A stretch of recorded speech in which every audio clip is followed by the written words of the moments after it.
Quick note on disclosures. Both Susan and I are employed by Pearson Clinical Assessment. Susan is also the Education Committee Chair for the Texas Occupational Therapy Association.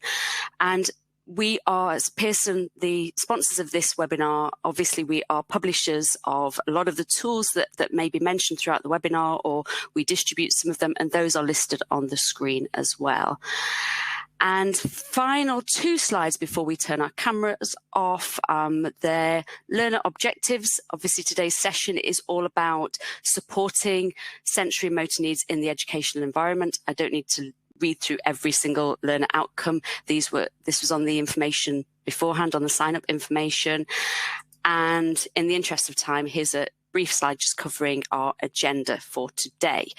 But on that note, I really want to get on to the content that we want to talk about. So Susan and I are just going to turn our videos off at this point.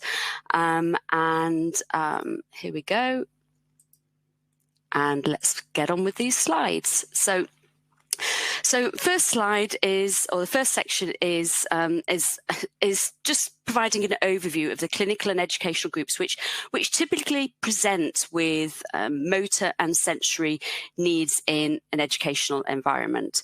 So this first slide I thought was useful, well, very, very important to put on, because this is from the National Centre for Education Statistics, and it illustrates the distribution of students in receipt of services under the Individuals with Disabilities Education Act.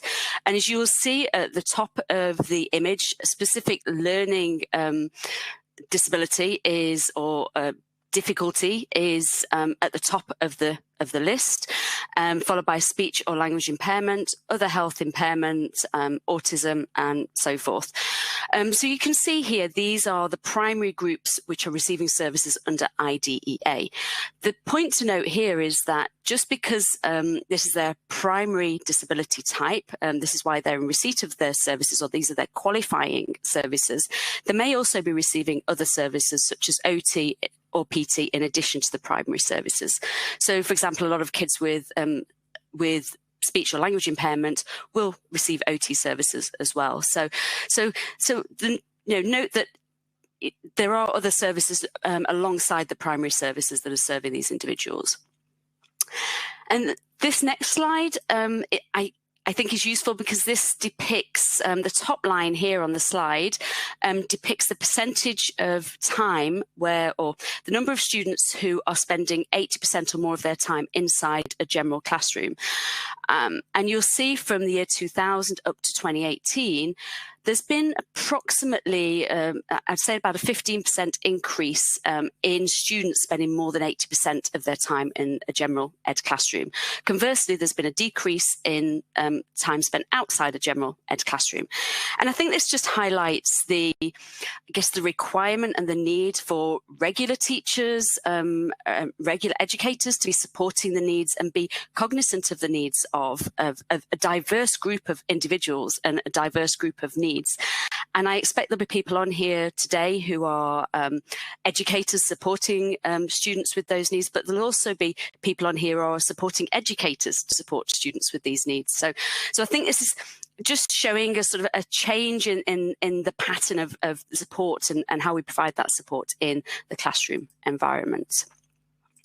So I'm going to talk a little bit about some of the conditions that we come across quite a lot. So this was kind of a whistle-stop tour. We've only got an hour and I've got a lot to get in here. So according to DSM-5, and for those who don't know, that's the Diagnostic and Statistical Manual of Mental Disorders, it is estimated that 5 to 15% of school-age children struggle with a learning disability, with up to 80% of those having a reading disorder. And really, it's important to note that if learning disorders are not recognised or if they're not managed, this can cause greater problems throughout a person's life. It might lead to greater risk of psychological distress, poorer mental health, unemployment or underemployment, dropping out of school, etc. So all three types of SLD, I use the term SLD, all three types of SLD listed on the screen here are at increased likelihood of co-occurring with other conditions.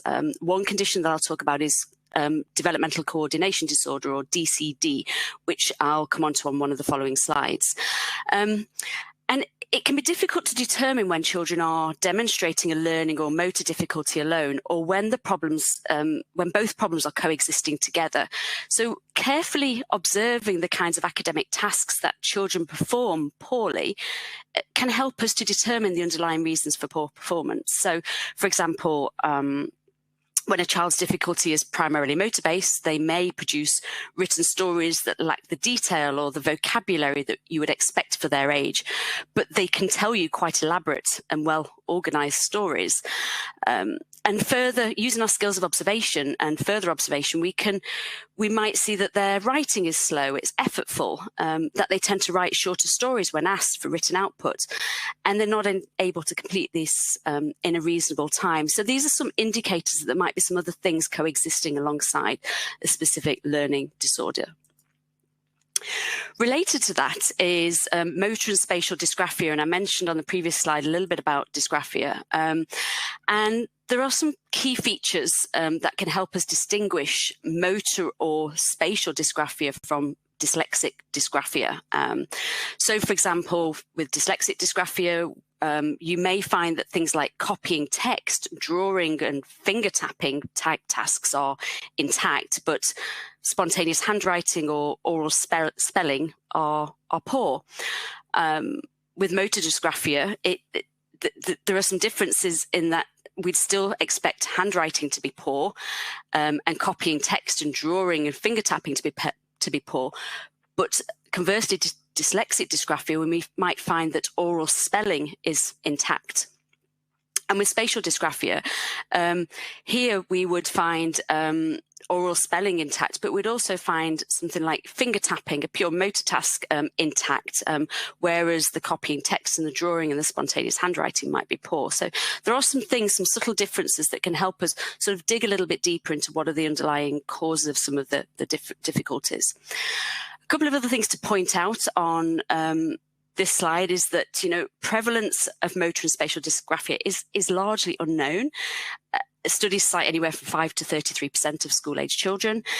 And handwriting is a complex activity in which it's an interaction between lower-level motor or perceptual motor processes and higher-level cognitive processes, and these are continually interacting with each other. So as soon as if the lower level processes aren't intact, they can impact the higher level processes as well. So motor skills are intrinsic to the overall development of handwriting skills.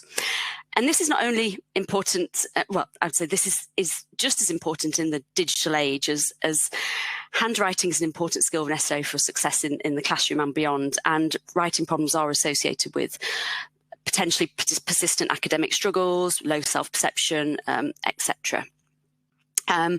Another couple of things to point out here is that there's a study I cited on here, Chung and Patel in 2015. It states that students of all ages, students with isolated motor dysgraphia are generally have low detection rates in all ages in comparison to those with more obvious reading difficulties and dyslexia. And Engel Jaeger, in their study in 2009, summarized that teachers, according to their study, teachers tended to give higher marks for neatly written work over poor legibility. So these sort of things can impact, a lot of aspects of education. As I mentioned, I just wanted to touch on developmental coordination disorder. This is sometimes known as DCD or dyspraxia, and it's recognized in DSM and ICD, and they indicate that DCD is characterized by significant delay in the acquisition of gross and fine motor skills, and that these difficulties generally significantly impact activities of daily living, academic performance, vocational and leisure skills, etc. So developmental coordination is something that we hear of quite a lot and has quite an impact on educational success. And there are very low recognition rates. One survey that I've noted on the screen in the yellow box there highlighted that most of the physicians surveyed in this piece of research reported the need for more education about this condition. I've got one slide about it here. There's a lot more that you can learn about it. And importantly, developmental coordination disorder is associated with reduced levels of physical activity and therefore elevated risk factors for other health conditions. Autism is one of the conditions that appeared quite highly on the slide of conditions under IDEA. So far, I've touched a lot on motor challenges. Well, autism is often highlighted by sensory processing needs, and this is highlighted in DSM-5. And additionally, there are many studies out there which acknowledge the sensory features associated with autism versus typically developing populations. It's really important to note that not all features of autism or sensory features can be a barrier or that are a problem. Some can actually be a strength and enhance participation. Quite often they're a strength. One of the things when we developed the sensory profile 2, our main sensory assessment in the validation studies, we found differences in sensory processing patterns between autistic and typically developing populations in all scales, with the exception of visual processing. And we know visual processing is often a strength for individuals with autism. And again, this is a group that is often undetected for motor problems. So up to 87%, this I've cited on the screen, up to 87% of children with autism are at risk for motor impairment too. ADHD, again, this is highly impacted by sensory and motor challenges. So there's, again, prevalence of, there's high comorbidity or coexistence with other conditions. So according to DSM, approximately 50% of individuals with developmental coordination disorder will also have ADHD. And there are studies out there which suggest, or certainly recommendations out there, which suggest that individuals with ADHD should be screened for having potential motor problems as well. So there is a high coexistence, and the same is for sensory issues as well. There's a high coexistence with some sensory differences, not always a challenge, often a strength as well. Okay, intellectual disability. This, I guess, the important thing about intellectual disability and individuals with intellectual disability is their dependence on the skills of those around them to understand and detect needs. So there are some self-advocacy challenges, and you know, this is where we really need to use our skills of observation and understanding and helping us determine what may be impacting, you know, what an individual's telling us by the way they're reacting perhaps to sensory information. So sensory information tends to come up quite highly. So, you know, just to give 2 examples, you know, if there's too little stimulation, they may feel bored, they may be under aroused. If there's too much stimulation, they may feel overwhelmed, they may respond with a fight, flight, or freeze response. So there's a lot of information we can share about intellectual disability, but I think one of the important takeaways when we're working with this group is that we need to understand the impact of environment and help individuals with advocating for their needs. So we need to understand our own sensory preferences as well, and how we support individuals with intellectual disabilities. And in terms of motor performance, this group again are highly associated with reduced motor performance and are elevated risks of other health conditions. Just going to quickly mention these other conditions, but I'm not going to go through these, but these are conditions that we'll come across quite a lot in the educational environment. There's a slide that I'm going to come to later, which talks about something called the ICF, or the International Classification of Functioning, and I think that covers a lot of these conditions here. So I'm going to not talk about these too much, but they're on your slide just so you've got them as a takeaway point. And finally, before I move over to Susan, is I just want to talk a little bit about sensory processing on its own. So this slide here is taken from Dunn's sensory processing framework from Dr. Winnie Dunn and the sensory profile too. And I find this a really useful framework for explaining sensory processing. You will see two yellow sort of intersecting arrows on the screen. The vertical arrow represents the neurological threshold continuum, and the horizontal arrow represents a self-regulation continuum. And Dr. Dunn talks about sensory processing as an interaction between these two continua. So looking at the neurological threshold, if you have a high neurological threshold, you're slow to notice sensory stimuli. If you have a low neurological threshold, you're quick to notice sensory stimuli. And if you have a passive self-regulation reaction or a self-regulation pattern, then you allow sensory experiences to happen and then you react to them. Whereas if you have an active self-regulation preference, then you tend to engage in behaviors to manage or control sensory input. And this can kind of result in what we call a quadrant, or the 4 quadrants of sensory processing preferences. So we have registration or bystanders, seeking and seekers, avoiders or avoiding, and sensitivity or sensor. And we are all, every single one of us are influenced by these patterns in different contexts and different situations, and understanding these can help us work with the individuals that we're trying to support. So I could spend an hour talking about this, but this was a really brief introduction and overview to sensory processing and understanding it a tiny little bit. On that, I'm going to pass over to Susan, and I will let Susan jump in on the next part. Hi, thank you, Shelley. I'm going to be starting to talk a little bit about input and output demands for educational tasks. Many professionals in the educational setting may look at input and output demands, but each profession may come at this from a little bit different perspective or use different terminology.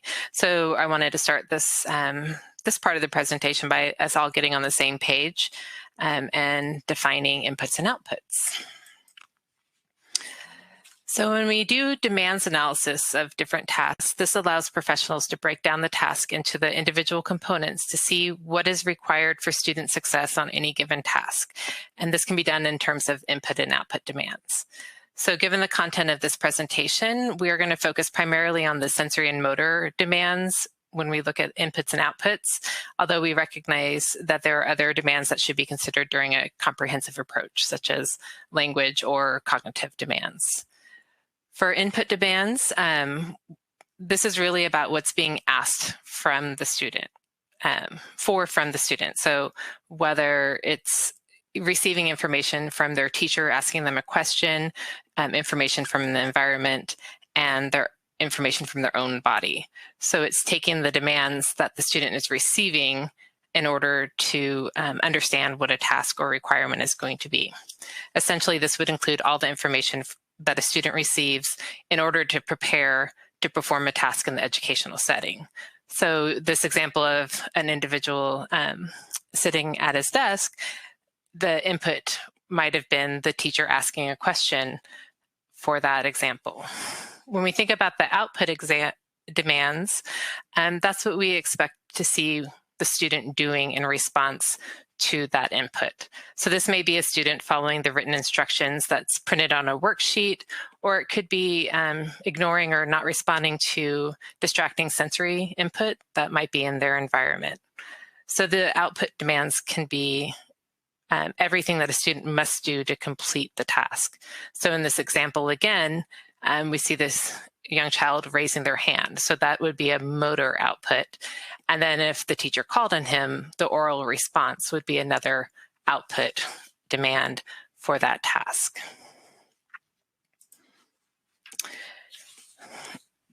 We bring up input and output demands because they can be really crucial in determining different aspects of the educational process. And two big areas that it's helpful to look in depth at input and output demands are during the assessment process and also when considering providing support. So for the assessment process, it might be really important to help look at the areas of suspected need by seeing what kind of inputs or outputs are challenged. So this could be in developing the assessment plan for a student to determine eligibility for special education. You might also see educators doing task analysis, whether in occupational therapy or special education. They might do this in order to break down the tasks so they can better address the individual components. The assessment process can also be supported when doing a functional behavior assessment by looking at those input and output demands. And this is because it will help give you a better understanding of a student's behaviors and the context in which those behaviors are occurring. Testing accommodations is another important feature. If we have a child with a motor need that can't do typical paper and pencil responses for a test, then we might need to look at some testing accommodations to allow them to share their knowledge in a different way. We also may be, as evaluators, looking at those input and output demands of our own assessments. And there are some assessments that have some options to accommodate for motor impairments. And for instance, the WISC-5 integrated actually has a way to accommodate for motor impairments. And another example is the Pdcat, and we'll be talking about Pdcat more in detail later, which actually has test items that look at how a student uses mobility devices to get around their environment. Providing support is the other area in education that we really see input and output demands being useful and understanding. And this may be helping to try to figure out the best intervention focus when we're looking at the gaps between what is expected and the abilities of the student. This also is useful when we're doing assistive technology assessments and considering options. By providing these supports and looking at those input and output demands, we can also support students having better self-regulation when they have better tolerance, for instance, with the sensory environment. If the environment is disruptive to them, being able to do some changes to that can really help with them being able to better participate. These looking at inputs and outputs can also really help provide choice-making options for students in the classroom and also enhance learning tasks, because you're able to look at if a student has limited, say, visual input because they have a visual impairment, we might be able to support them getting the information what they need through more tactile means instead of visual means. And again, accommodations a lot of times help us support these students when their outputs demands are impacted by their sensory and motor performance. So to go a little more in depth in understanding this, we wanted to give you an example of a classroom input demand. So this is just thinking about a regular classroom setting where students have to do different educational tasks. So we are going to be giving a broad overview on these again, just for the time limits today. But if you were actually performing an assessment or looking at individual child, you would of course go into a more in-depth investigation of the inputs and outputs for that specific individual. So sensory demands, so we have the different task demands, which are traditional activities you might see a student doing in a class. And then we also have some sensory demands. I think many of these are very well known, like visual, hearing, taste, smell, and touch.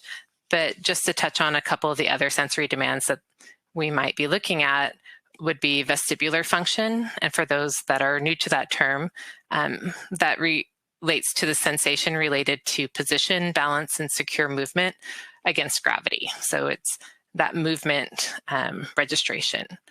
And then proprioceptive functions may also be something that's unfamiliar to some of the participants on the call today, and that describes an awareness of the body position in space.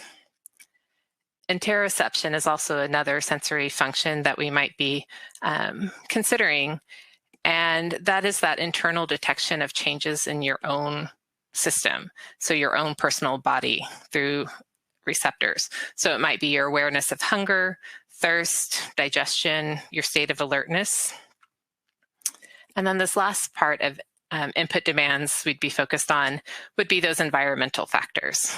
So the physical would, for example, be, is the student's chair and desk a proper fit to facilitate their performance? Can the student, go up and down the stairs in the hallway? For social environmental factors, this might be whether a student understands social rules for turn taking when working in small groups. For cultural, an example would be looking at the classroom culture. For instance, students in some classrooms, students may not have to ask permission to move in the classroom to a different seating option. So maybe the teacher has different learning areas where they can learn by sitting on the floor or sitting at their desk or on a couch in the area. So these are all things that we might be taking into consideration when we're looking at input demands. When we start looking at output demands, again, this is what the student would be doing that we'd be able to see. So it could be specific to the task. So it could, for instance, timed math tests, how many problems can they complete? Or using technology efficiently. Motor demands will have more of that motor component, where it might be managing the materials and supplies efficiently so that they can actually perform the task. It could be fine and gross motor actions. It can be a variety of things with motor. And in social demands, you can be looking for the output being an answer to the teacher's question, using joint attention with others, making sure that there's safe interaction with others. So in general, these are just examples of a classroom setting. And so we want to take you through an example. So this young student is working on copying from a book onto her paper using a pencil. So some of the input demands you might be expecting that she has received is listening to the group instructions, using the visual information in the book to complete her task, physically managing the materials, tolerating all the sights, sounds, and other sensory inputs of the classroom. For her output demands, or what we expect to see her do, we would be looking to see if she's able to produce the written product that she is producing. Is she able to sustain her postural control to stay seated for an extended period of time for the task? Is she shifting her attention between her work, her teacher, and her classmates appropriately? So for our students, this is only one area that they might be experiencing in the educational setting. There are many other school settings that students go to participate and learn. As you can see, there are quite a few of them, and we want to just share a couple of these school settings and some key highlights of what might be different for input and output design demands.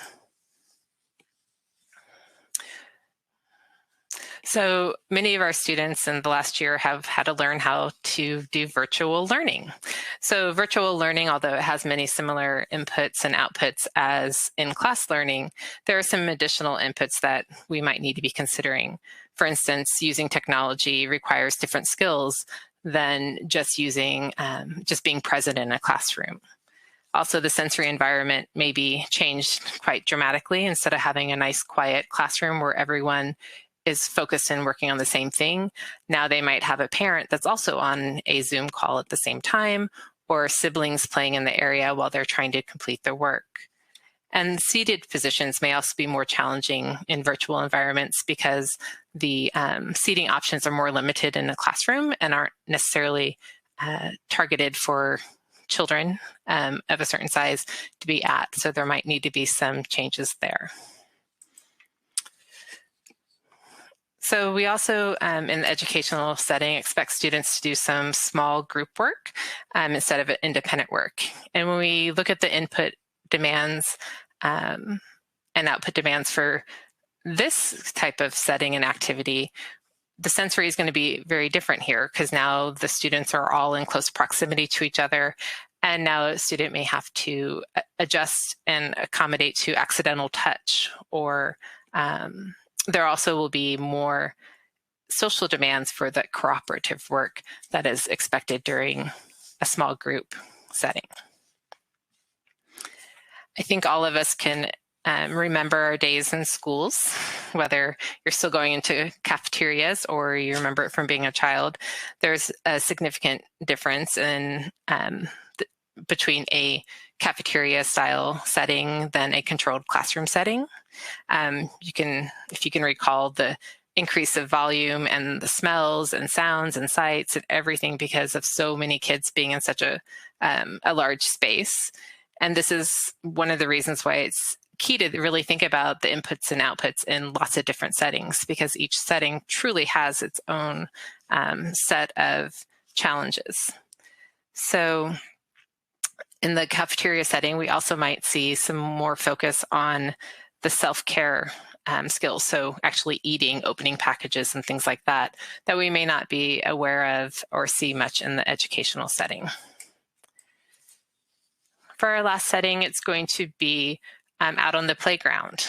Obviously, kids climbing on play structures and in large spaces, the gross motor demands are going to be much more significant than moving around a classroom. And also, I think another big point for the outdoor setting is that it tends to be much less structured and include peer play with distant supervision than you would expect, like in small work in a classroom. And that means those students, for their output demands, are going to have to show better self-regulation and independence to be really successful, because it is a less controlled setting. And I know that was a quick preview. We're going to be going into inputs and outputs, looking at them again in the next kind of sections. We're going to touch on them, but I'm going to pass it back to Shelley now to go into the next section. Wonderful. Thank you, Susan. So I'm going to talk a little bit about assessment options for education. And some of the assessments I'm going to talk about are, not all districts will use them as an initial evaluation. They're not all used for qualification for services, but they nonetheless are very important for helping us explore all the possible reasons and the challenges a child may be facing in the school setting. So it's important that we use evidence to establish the factors, or establish what factors you believe are causing a challenge that a student may be having, and actually determine whether that is a cause or whether it's a coincidence or another variable. So assessments can help us determine this alongside our other skills, such as observation, gathering historical data through interview, etc. So something we use a lot in the occupational therapy world is the ICF, the International Classification for Functioning. And it's an international standard for framing or describing and recording function and disability. And instead of focusing on medical diagnoses, it really does focus on function and participation, resulting from the interaction between health conditions and environmental factors, personal factors, it's kind of a useful way of looking beyond the diagnosis and beyond the condition. And I'm not going to go through this in detail. I've got another slide that will put it into perspective for conditions that we come across in school settings. But there are some studies out there. Some countries are employing the ICF in educational settings. And I've cited on the screen there a study from Portugal, which is one of the first countries to implement the ICF model. And this study did some research to explore the ICF in Portuguese special educational assessment. They had 33 focus groups. They had almost 200 professionals involved. And the professionals' opinions through the study revealed that using this model better supported understanding of students' functioning by incorporating the description of the environmental influence on the students' participation.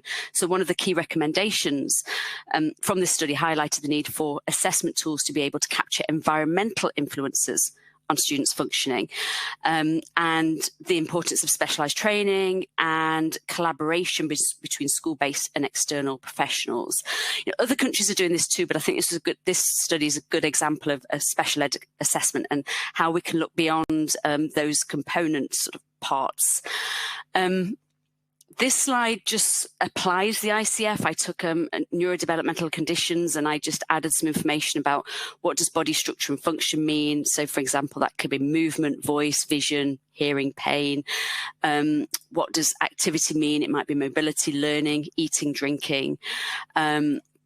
What does participation mean? Playing after school, riding a bike with friends, online computer games.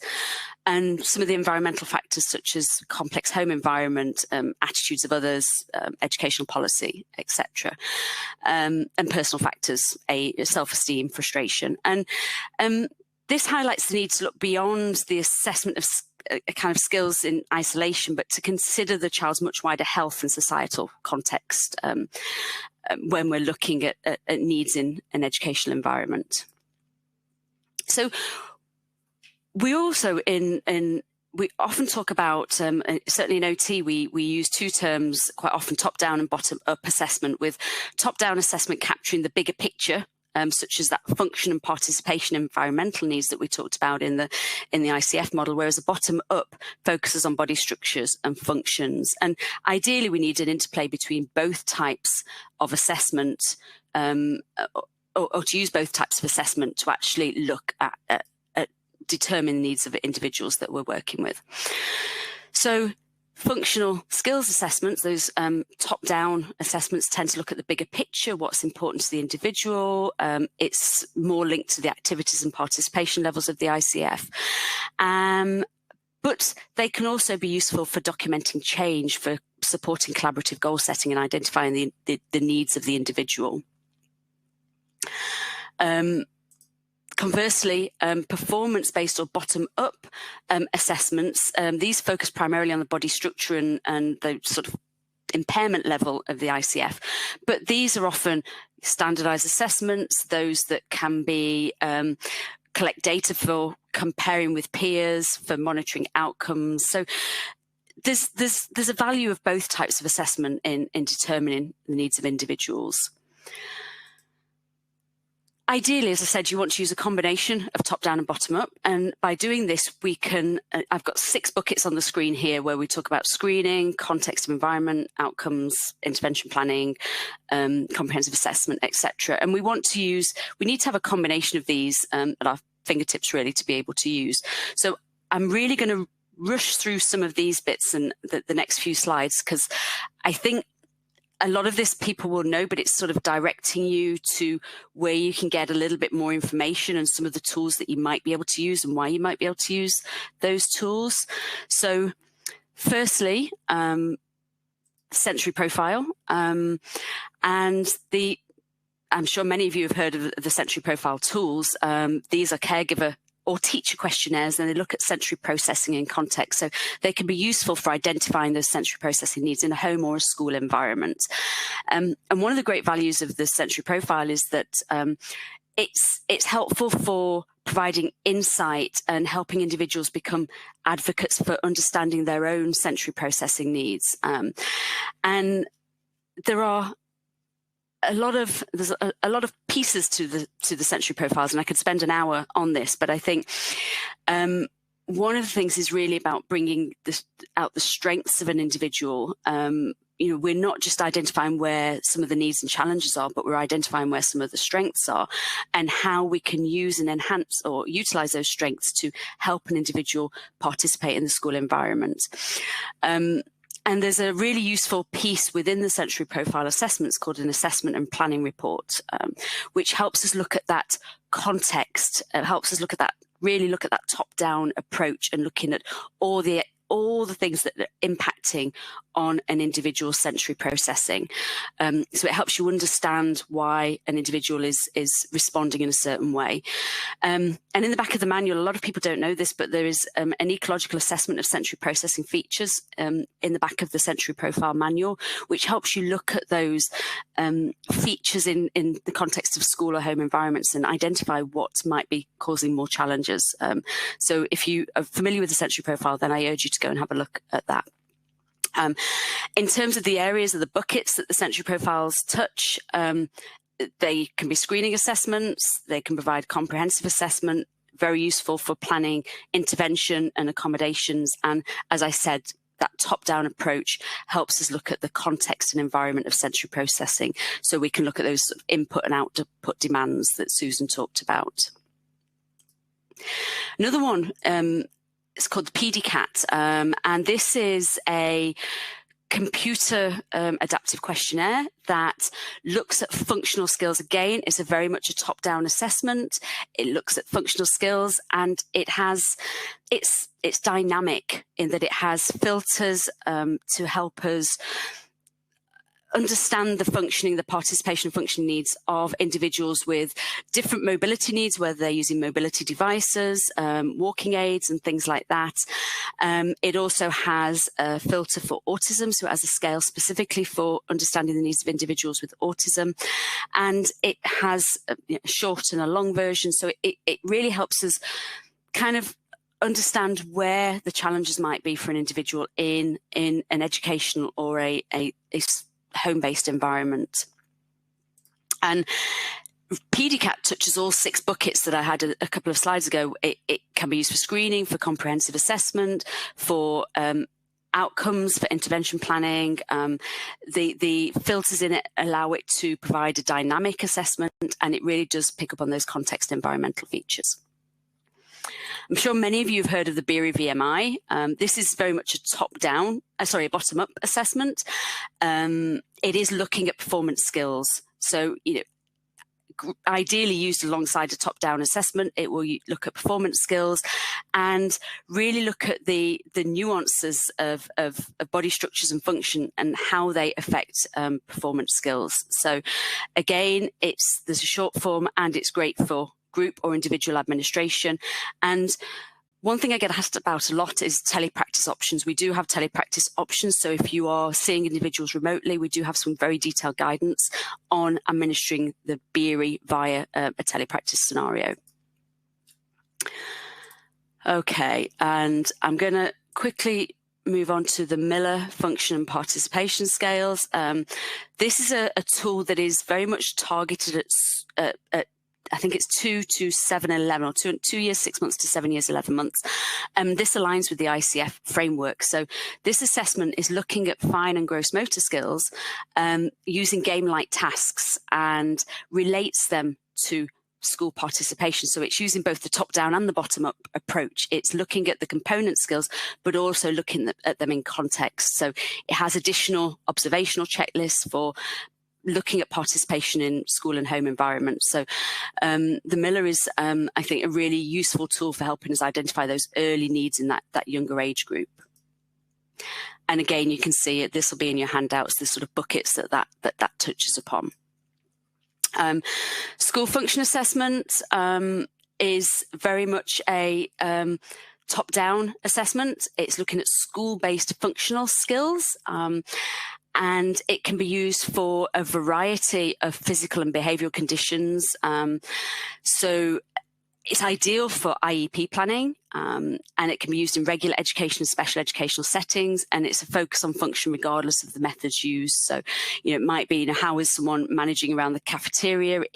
How is someone managing their work environment, their classroom environment, and things like that. So there's a lot of information we can glean from the school function assessment. And again, the buckets that touches upon, but I'm going to skip through to the BOT, or the Bruninx. And the Bruninx is very much a bottom-up assessment. Is looking at performance skills. And remember, in an earlier slide, I talked about the need to screen and identify individuals that have perhaps some coexisting conditions, such as ADHD, and identifying motor challenges of these groups. Well, the bot or the BERI actually are useful tools for doing this. And with the bot, there is a brief version available, which is a really quick and easy way of identifying some of those fine and gross motor needs to determine if further assessment is required.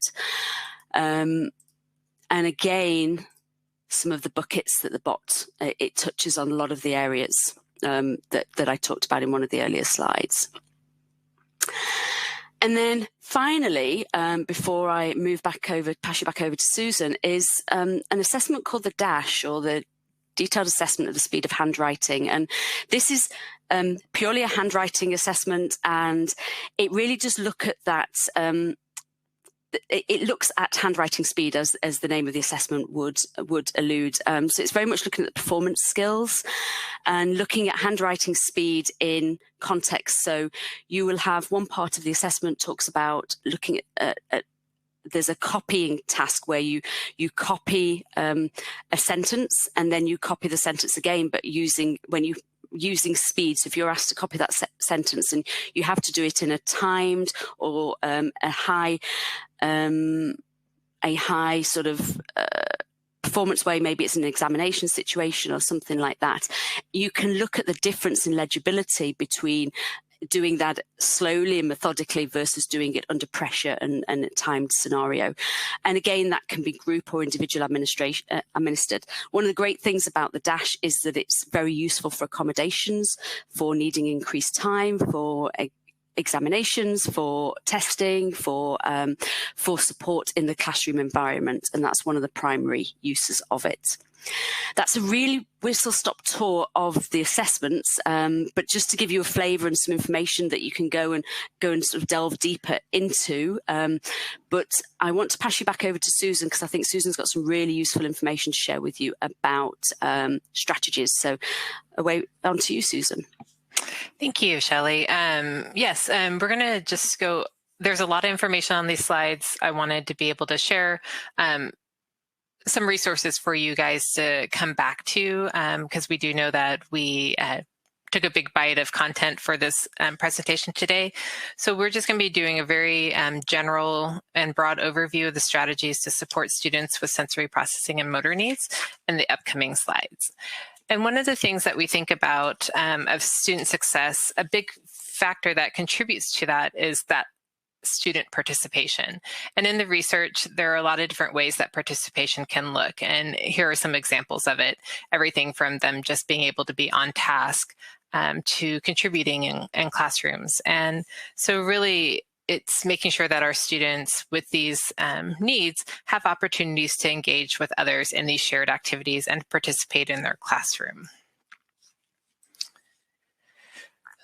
Unfortunately, there are a lot of barriers in the educational setting for participation, especially for individuals with sensory and motor needs.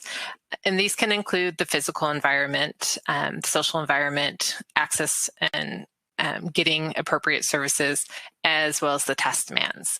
I think a lot of these are pretty straightforward, and I want to just highlight a few of them that may not be as clear, specifically in the social environment. One of the things the research does indicate is that the proximity of adult support can actually be a barrier to participation for the student, and that is because the student is so close to the adult that they may lose opportunities to participate in the educational task or with their peers. The attitudes of others is another one that may be not as transparent from looking at this slide. And that's going to be thinking about the negative attitudes of others may actually reduce the opportunities for students to participate who maybe have these sensory and motor delays. I think appropriate services, that difficulty for accessing needed services. So maybe it's how long it takes to get a referral to a specialist to look at the motor issues or the sensory issues or the assistive technology needs. So it can be a variety of barriers that our students really, with our support, need to overcome in the educational setting. And how we can do that is really by looking at a variety of ways of supporting our students. Oftentimes in education, there's a focus on what the student needs to work on in order to participate better. And we want to challenge you guys to think that areas of improvement don't necessarily mean fixing the student, but it may also be a broader approach of closing that gap between the abilities of the student and what is expected of them. And so in the next few slides, we're going to go into a little more depth on using a strengths-based perspective, as well as finding ways to improve the fit between a student's abilities and the educational demands instead of just focusing on remediation. When looking at a strengths-based approach, it's really having a focus on a student's strengths to foster participation during daily routines. And this is a big shift from thinking about how a student can fit in to thinking about ways a student can participate successfully. On this slide, we also talk a little bit about self-advocacy and self-determination. While self-advocacy is probably a familiar term to many of you guys on this call, that describes a student's ability to advocate for their own wants and needs. Self-determination, on the other hand, might not be as familiar of a term, and this is the belief that people with disabilities choose how they want to live and should be supported in a way that facilitates their preferences. So this is reflecting personal choice, and that is a big piece of using a strengths-based approach. So it's not just what they're strong at, but also incorporating their desires and preferences to help close that gap between their capabilities and the expectations of the academic demand. And so when we think about improving the fit, so taking that student's abilities, the tasks that they need to do in the educational environment and the actual environment, sorry, my slide just disappeared. Then we are working as practitioners to help get a better fit. So a lot of times I think it's better to focus first on what you can easily change, and it might take a long period of time to really teach skills to remediate or to support actual motor need or sensory need. But one quick way of addressing concerns may be accommodations and implementing those into the educational setting. I think a key consideration when you think about accommodations is that there's always the option to provide accommodations for all when one or more can benefit. And so I think that's a great perspective to really have a classroom that supports a diverse learning population. Universal design and learning. Hopefully you guys have become familiar with that terminology over the time. But these are really critical when we look at supporting sensory and motor needs of students. And UDL principles really look at equitable use for all diverse abilities, flexibility in use to accommodate individual preferences, and just very simple, intuitive use with low physical effort. We also have a couple professional models that can support practitioners that are more interested in learning about this sort of approach. The PEO model is used widely in OT, and then the person environment fit model is coming at it from the special education perspective. So we do have lots of ways of supporting sensory needs with individuals. And like I said, we provided you a lot of detail on these slides, and I just want to highlight a few things on each one. Again, universal design is very good for supporting sensory needs. And when you're looking at sensory needs, there's going to be a heavier focus on looking at the inputs for the task and the context or environment, since all individuals have some sensory preferences. I think another key point is when you look at students identify their own preferences, also pay attention to the behaviors that might indicate a sensory challenge, because oftentimes those sensory challenges may look like non-compliance to someone who's not paying attention to the inputs and then the responses from the individual. One other key point I wanted to point out, another resource in the Sensory Profile Choose manual in the appendices is actually intervention strategies. So if you've done assessment and you gathered information about what is supportive for the student, then it gives you a resource to come up with some ideas to help support them depending on their profile. A lot of times when we look at sensory supports in the classroom and in the schools, these are kind of the key areas that are often targeted. where we're looking at the movement opportunities, changing the visual environment, auditory environment, and the tactile opportunities.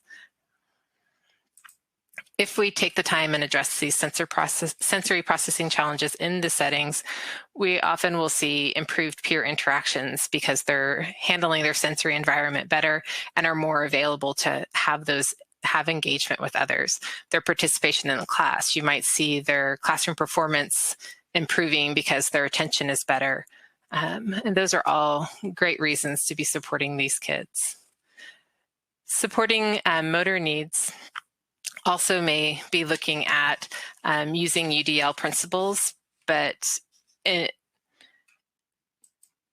a different way. We might be looking more at the outputs for individuals with sensory or with motor needs, as well as the environmental accommodations. Common motor supports in the schools are going to be looking at environmental modifications, activities of daily living, how can we accommodate for better success, self-advocacy, and inclusion. And again, we have some great outcomes for students if we can support their motor needs. And we have one more slide that Shelley's going to come back for to give you some key takeaways from today's lesson before. Yeah, thanks, Susan. I think this will probably cut us off at the top of the hour, so I'm just going to leave those on the screen and say thank you to everybody for paying attention today. If we didn't get to your question, if you can ask it at the end, in the survey at the end, and in your handouts, there's the instructions for submitting for CE requirements. So thank you for your attention, and hopefully the handouts you'll be able to take away and have a look. And there we go. Thank you, everybody.